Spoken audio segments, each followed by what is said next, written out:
இன்னைக்கு நம்ம கண்டென்ட்ல பார்க்க போற கண்டென்ட் எம்பரர் பென்குயின்.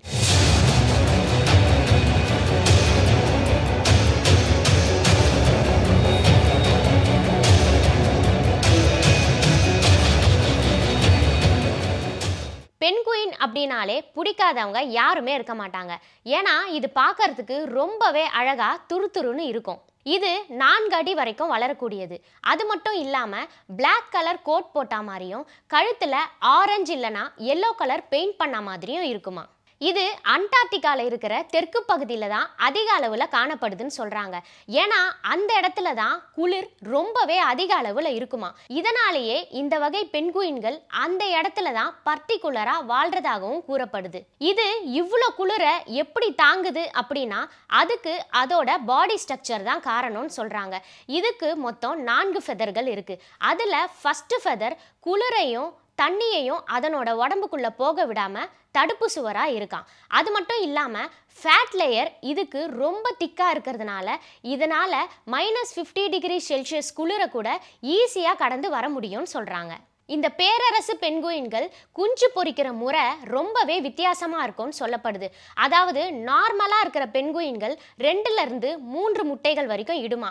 ஆனா இந்த வகை பென்குயின்கள் மே அல்லது ஜூன் மாசத்துல ஒரே ஒரு முட்டையை மட்டும்தான் இடுமா.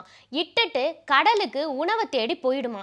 அப்போ ஆண் பென்குயின் தான் அந்த முட்டையை பாதுகாக்கிறதா சொல்றாங்க. அது தன்னோட காலில் அந்த முட்டையை வச்சு தன்னோட வயிற்று பகுதியை அந்த முட்டை மேல க்ளோஸ் பண்ணி அதை அடக்காக்கிறதாகவும் குறிப்பிடுறாங்க. பெண் பென்குயின் வரத்துக்கு ஒரு 2 மாசம் ஆனா கூட இந்த ஆண் பென்குயின் எந்த ஒரு ஃபுட்டையும் எடுத்துக்காம அந்த முட்டையை அடக்காக்குமா. சப்போஸ் 2 மாசம் ஆகியும் அந்த பெண் பென்குயின் ரிட்டர்ன் வரல அப்படின்னா இந்த குஞ்சுகளுக்கு உணவு இருக்காது இல்லையா. அப்போ ஆண் பென்குயினோடைய ஃபுட் பைப்ல ஒரு விதமான திரவம் சுரக்குமா. இது பார்க்கறதுக்கு பால் மாதிரியே இருக்கும்னு சொல்றாங்க. இதை கிராப் மில்க் அப்படின்னும் அழைக்கிறாங்க. இந்த மில்கை தான் இந்த ஆண் பென்குயின் அந்த குஞ்சுகளுக்கு கொடுக்குமா. 2 மாசம் கழிச்சு அந்த பெண் பென்குயின் வந்து அந்த குஞ்சுகளுக்கு எடுத்துட்டு வந்த உணவை கொடுக்கும்னு சொல்றாங்க. அதுக்கப்புறம் ஆண் மற்றும் பெண் பென்குயின் 2மே சேர்ந்து அந்த குட்டியை பாதுகாக்குமா. இது பார்க்கறதுக்கு ரொம்பவே பெருசா லேசியா இருக்கு அப்படின்னு மட்டும் நம்ம யோசிக்க கூடாது. இது பயங்கர ஸ்பீடா ஸ்விம் பண்ணும் அப்படின்னு சொல்றாங்க. அதாவது மணிக்கு 6ல இருந்து 9 கிலோமீட்டர் ஸ்பீட்ல இது ஸ்விம் பண்ணுமா. அது மட்டும் இல்லாம கடலுக்கடியில 550 மீட்டர் வரைக்கும் போயிட்டு மூச்சை புடிச்சுக்கிட்டு இதனால இருக்கவும் முடியுமா. புவி வெப்பமடைகிறதுனால பனிக்கட்டிகள் உருக ஆரம்பிக்கிறது நம்ம எல்லாருக்குமே தெரியும். அப்படி பனிக்கட்டிகள் உருக ஆரம்பிச்சிருச்சு அப்படின்னா இதனால இனப்பெருக்கம் பண்ண முடியாது.